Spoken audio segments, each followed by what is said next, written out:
Hello, I'm Cristina Mendonsa. And I'm Jennifer Smith. Coming up next on News 10 at 5, a lawsuit is filed against the Sacramento Diocese amid new allegations of sexual misconduct. And California students are struggling to make the grade on the Stanford 9 exam.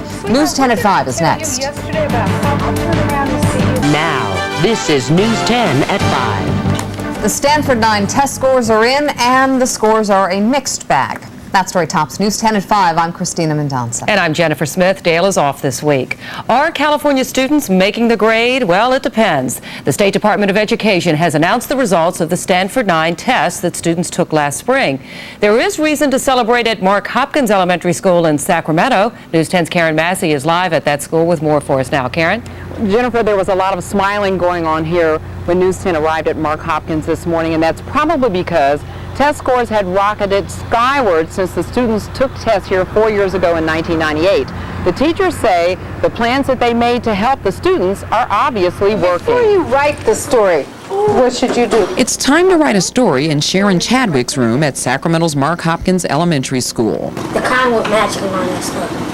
The kind with magic? Because most of these children come from low-income families, many people believe Chadwick and other teachers have worked some magic by helping to lift test scores in some grades by 400% to 500%. They walked in and they said, "This is what the scores were," and I said, and kept on going because I knew our babies were going to do well. I'm on my next step. She maintains it wasn't magic, but a lot of encouragement. We tell them every day, we believe in you. We believe in what you can do. And the students work hard. We don't accept any excuses. When we give them assignments and they're typewritten and the assignment is outlined for them, it says no exceptions, no excuses. This is when it is due. Matthew, I'm going to write a scary story. a scary story. Chadwick says boosting test scores also means a lot of work for teachers outside of class. They come in at recess on their own. They're not forced to. They come in on their own. They ask for help. They stay for extended day. That's an hour of tutoring after school every day. Sometimes we have children that we go to their home and we work with them if we need to on a Saturday. Push your chairs in. As for the future, Chadwick says she and her fellow teachers expect test scores to jump even higher. It's not about the money. It's about the babies. It's about caring. It's about giving to them. It's about recognizing that these children are our future. Now, when it comes to test scores, the 50th percentile is considered right in the middle. That's considered average. Back in 1998, none of the grades here at Mark Hopkins made higher than on the 17th, scored higher than the 17th percentile in math or reading. Some of the reading scores were as low as the 9th or 10th percentile. Now the reading scores range from 42 to 59th percentile, and the math scores range from 28 to 65 percentile. So these people say they're not going to stop until their kids are up in the 90th percentile, and based on what I saw today, I believe them. Yeah, their hard work is paying off. Everyone working together to make this happen. All right, thank you, Karen. You're welcome. Well, around California, test scores did not increase nearly as much. Only 1/3 of the state's children are on grade level in English and language arts. In high schools, 70% of 11th graders fall below minimum standards language arts. Now, the scores also show less than half the elementary students meet the tough state goals for math, and 90% of 11th graders are failing to make the grade in algebra and geometry. Now, if you'd like to see how your child's school ranked, we have set up a link on our website, so just go to news10.net to find that link. Now, while the news isn't entirely good, Governor Davis says the students' gains are something to be proud of, but Republican gubernatorial candidate Bill Simon says California's education system is failing its students. And over 4 years, test scores are up in every subject, in every ethnic category, and every income level across California. 1 out of every 3 classrooms don't have enough textbooks. 1 out of every 4 classrooms have rats, mice, or cockroaches.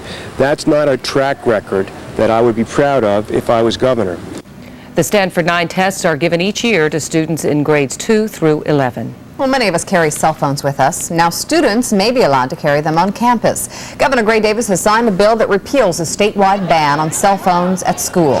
Phones, along with other electronic devices like pagers, had been banned from schools in an attempt to reduce gang violence. But students have fought the ban, saying the phones could be useful in emergency situations. It will be up to individual school districts whether or not to allow cell phones back on campus. More allegations of past misconduct against a priest now believed to be dead. 9 men have filed a new lawsuit against the Catholic Diocese of Sacramento. The men accuse the Reverend Mario Blanco of sexually molesting them as children. Blanco served in the Sacramento Diocese from 1969 to 1973, and he was dismissed after accusations of sexual misconduct came to light. Well, one of the alleged victims says the pain he endured as a child still haunts him to this day. The way he did things, it was so bold. I mean, he'd come into people's homes and eat dinner, Thanksgiving dinner with them. So, I mean, and who are you going to tell? You tell your folks, they're not going to believe you. It's just, it's sad for us, and we're doing what we can to undo the harm.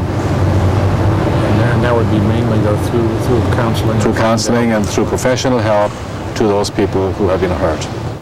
Mario Blanco was on a list of priests accused of sexual misconduct released by Bishop William Wiegand several months ago. The diocese says after his dismissal, it had no more contact with him. Those filing the lawsuit say they do not believe that he is actually dead. The search for a suspected killer has come to an end. Last night, Sacramento County Sheriff's detectives arrested Gilbert Speedy Cardenas.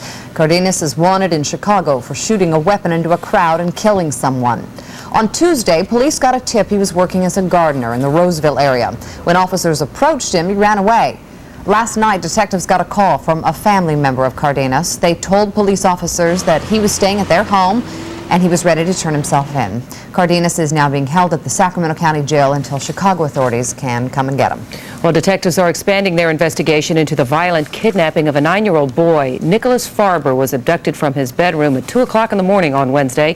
His father was beaten up by the 2 suspects who grabbed Nicholas. Investigators are looking now for the boy's mother, Deborah Rose. 2 of her 5 ex-husbands have restraining orders against her, claiming that she's violent. Officers are also looking for her roommate, Carla Bender, for questioning. Detectives on the case say the kidnapping may be the result of a custody dispute. Following up on a story we first brought you yesterday, Stockton police are answering more questions following a chase and shootout that put a suspect in the hospital. 4 officers fired their weapons 21 times as the chase came to a violent end in central Stockton. Kelly Scott was first spotted on I-5 going more than 90 miles per hour. But when officers attempted to slow him down, he allegedly opened fire on them.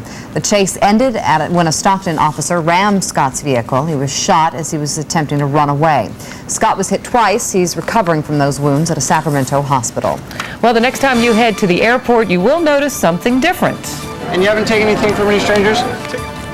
A couple of those routine security questions will no longer be asked. We'll explain. And if you're thinking about camping this holiday weekend, think again if you don't have reservations. Many campgrounds have no vacancy. Have you ever watched News 10 weather and said, I wish I could do that? Well, now you can with News 10 at the California State Fair. Stop by the News 10 booth and strike your best pose. We'll print your picture and show you how you can email it to a friend.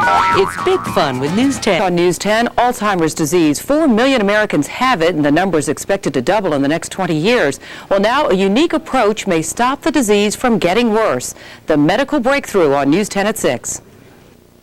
Live captioning is brought to you by Sleep Train Mattress Centers. Your ticket to a better night's sleep. You're watching News 10 with Cristina Mendonsa, Dale Shornack, and Alyssa Lynn Weather. This is News 10 at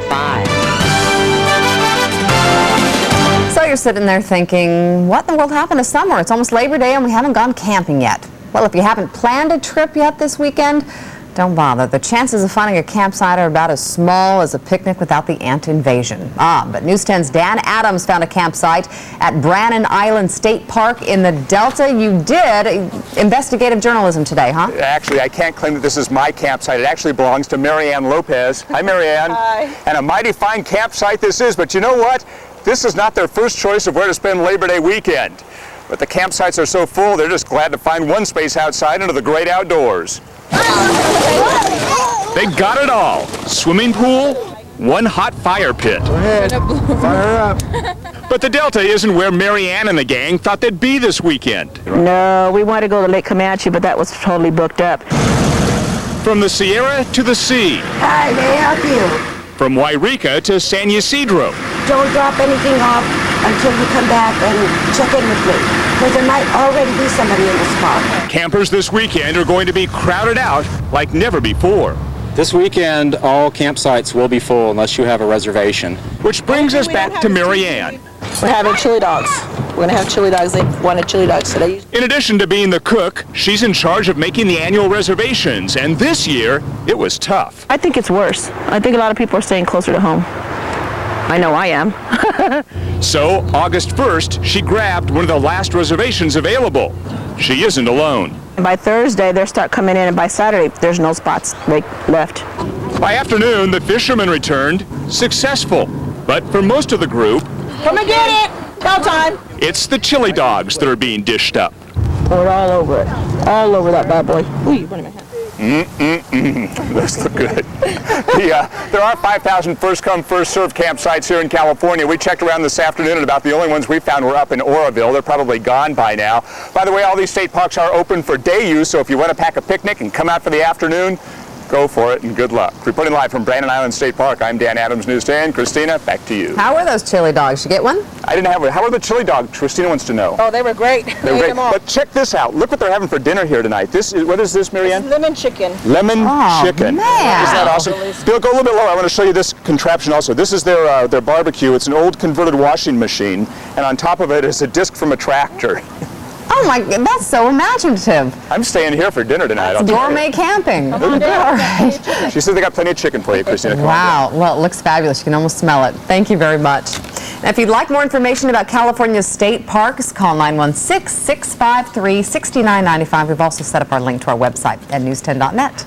That looked better than our s'mores from Girl Scout days.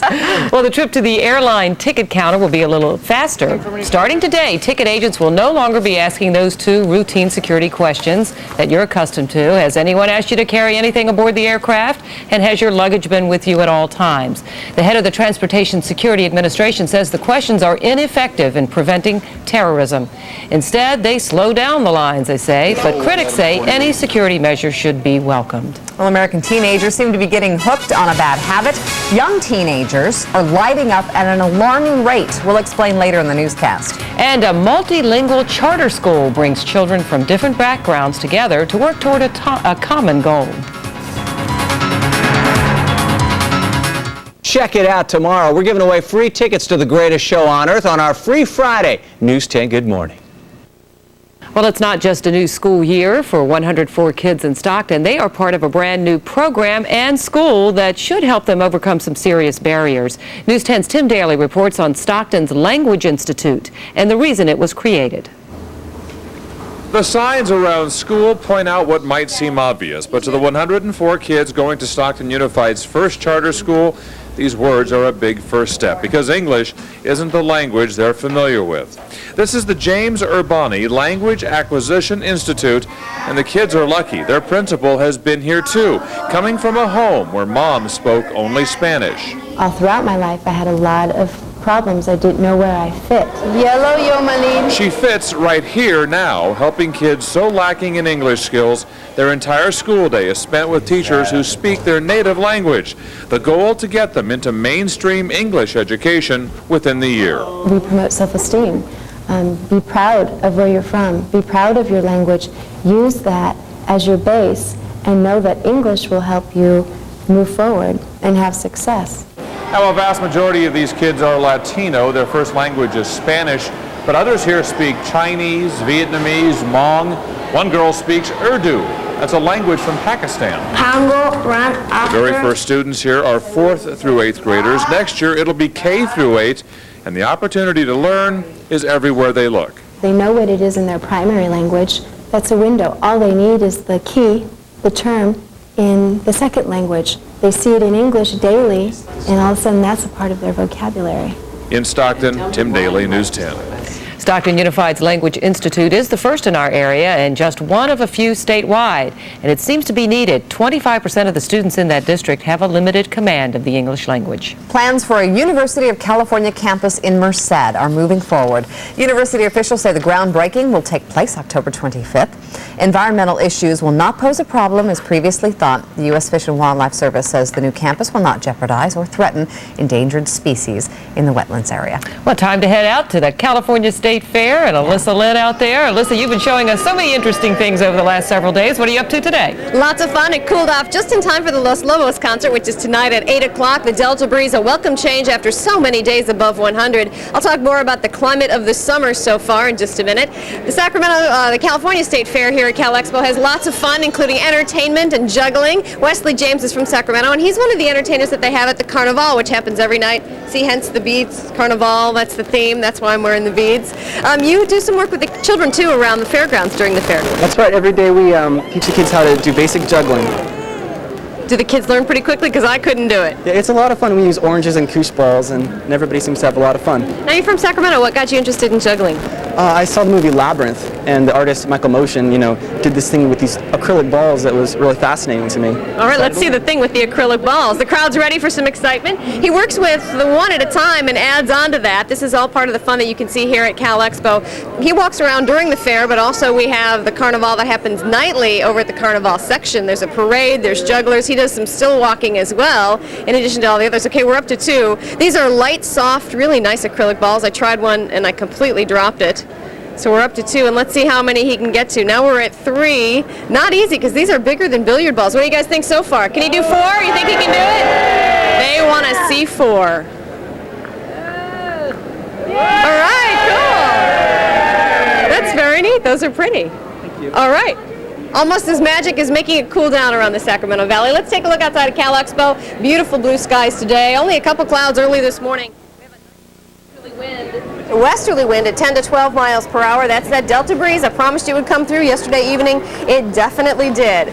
81 degrees is not bad after yesterday's high downtown of 100. Some other places started the cool down a little earlier. Let's check current temperatures right now. Fairfield, no report, but I promise it is only in the 70s right now as opposed to what's happening in the valley where it's still in the 80s, but that push of cool air is kind of spreading north and southward in the valley. Marysville still a little bit warmer at 88 degrees. The forecast for the next few days is terrific, and tomorrow, if you want to join us, a lot of people do come on Friday. 85 degrees with sunshine. The State Fair running, of course, through Monday, so it's your last weekend to enjoy the fun.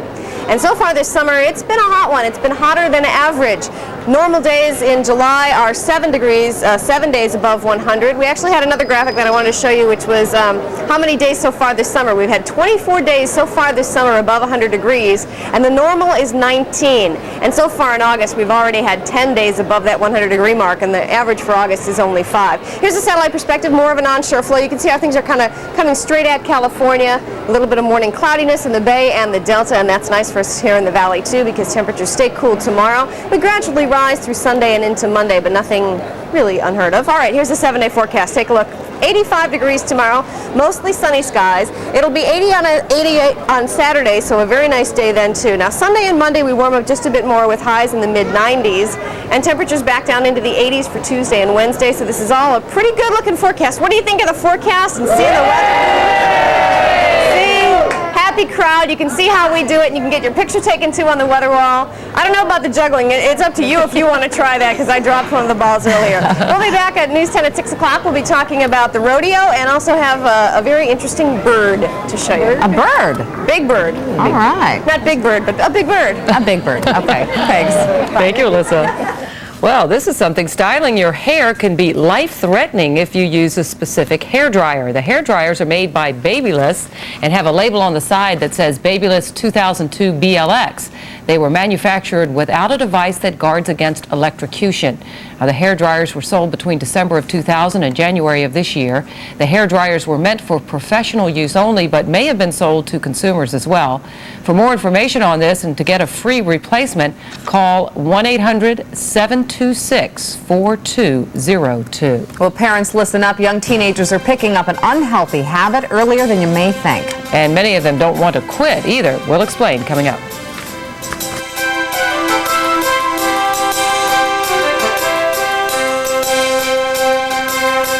Teenagers in America apparently are not getting the message about the dangers of smoking. A new study shows teenagers between the ages of 13 and 15 smoke more cigarettes than the same age in most parts of the world.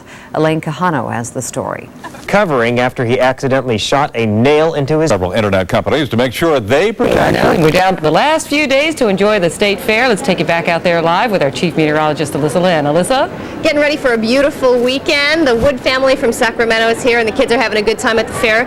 What's your name? Holly. And what was your favorite ride you went on today? The one with